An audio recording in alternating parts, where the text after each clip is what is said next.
alongs are a great way to keep you on track of a project and just get it done.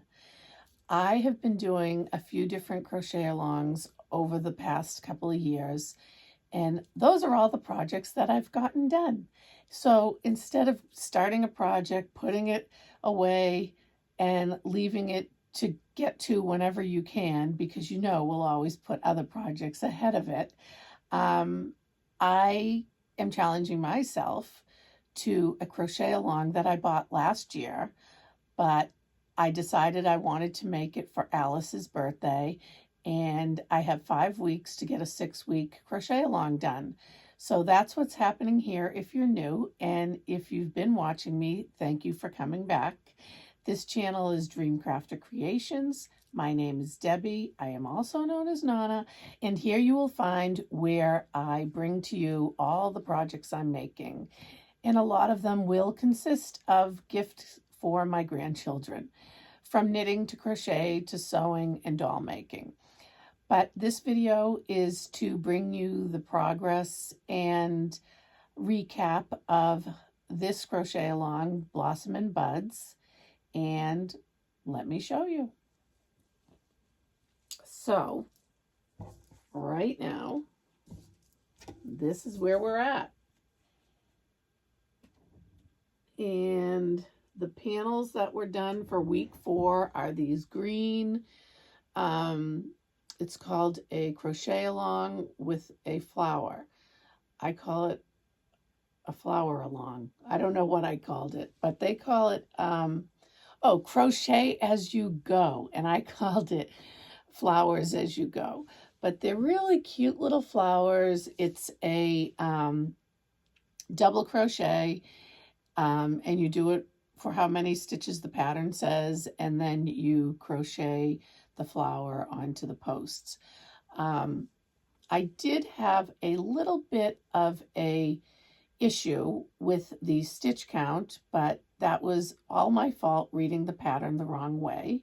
So I ended up with a few more flowers than the pattern says, and I have 104 flowers. Yes, 104.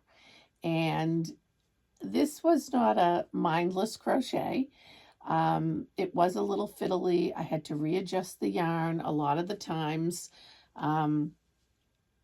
But they're cute. I love them. I mean, I think they could be incorporated into a sweater. So I did like learning the stitch. So 104 flowers. Yeah, it was a lot. But so to recap, where were we the week before? The week before, I was on the tulip pattern.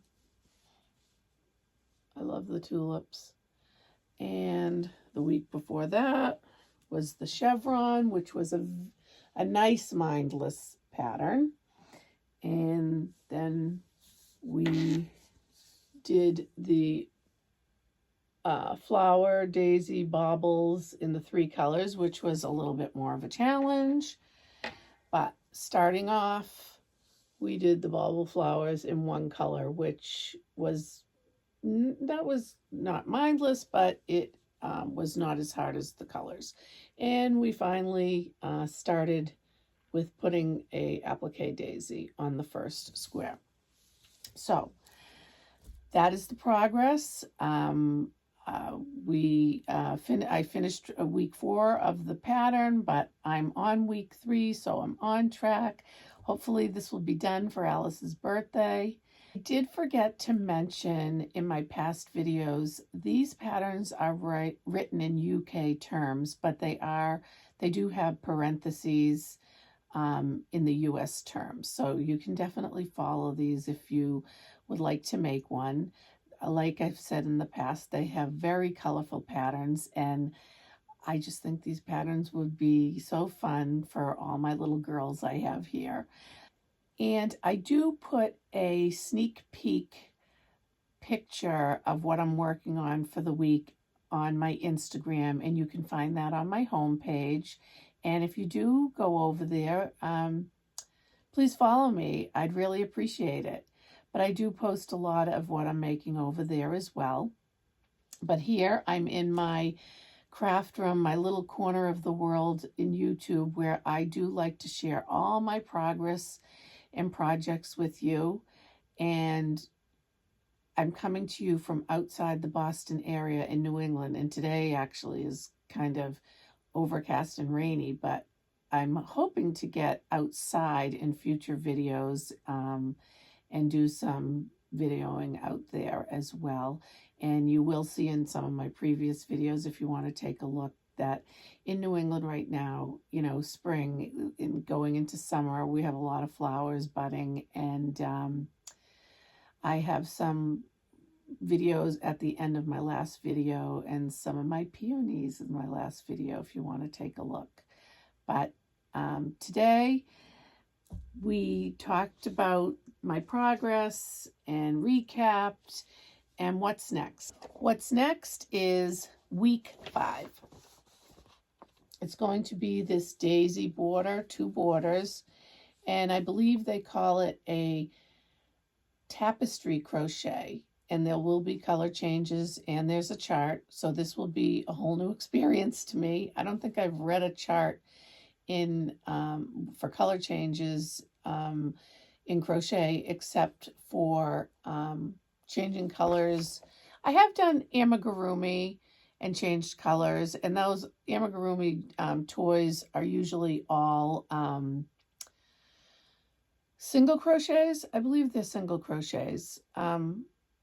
And I've done that. I've done a lot of granny squares where you change colors. So I've done a little bit of changing colors, and I can read a graph as far as like a granny square pattern. I've done that, but I've never done like a chart for color changing in this tapestry stitch they're talking about. So that will be something new. But I am a self-taught crocheter.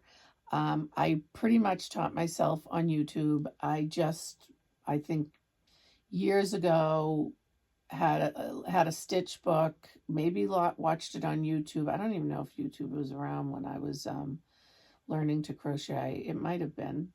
Oh God, I'm telling you how old I am. But in any event, I'm trying to think of the first thing I crocheted. I usually just dive into like the most complicated patterns. I don't know why I do that, but I don't know. I like a very detailed things. And I think one of the first crochet patterns I made was almost like an Irish knit, and it just taught me so many stitches. But you know, when I am learning something, I just go on YouTube, and everyone can go on YouTube nowadays, and you know, you can learn how to knit, you can learn how to crochet. That's how I did it. But in any event, even though I've been knitting and crocheting for so many years now, over 40 years knitting, I don't know about crochet, but I'm still learning. Every single time I do a pattern, whether it be knit or crochet, I think all of us, we're just always learning. So I think it's not something you can get bored of. And I think that's why I've been knitting and crocheting and creating for so many years, because it just keeps my attention, and I love the process, and I love the fact that the satisfaction of I created something. But like you see, what I'm creating now is this blanket going on to week 5. And oh, let me show you the colors. So we have a cream, golden, and lemon. I don't know why they call this lemon. I would call it the primrose, because this is, I don't know, I just would call it primrose, because the one they call primrose right here in the tulips is more lemon color to me. But I don't know, that's just how they wrote it. But if you're new here, thank you for coming. Thank you for clicking on me. I hope you enjoyed what you saw. If you've been following me, thank you for coming back. And I hope all of you come back again.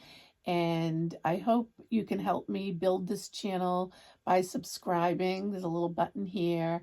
And please give me a thumbs up And I'd love to hear some comments. You can comment on this blanket. You can comment on where you're from, what you're making. I'd love to chat with you. The reason I did this whole YouTube in the first place was to share what I'm making in hopes to be part of the big knitting, crocheting makers community of YouTube. So again, if you like, comment, and subscribe, I'd really appreciate it. So happy creating and bye for now.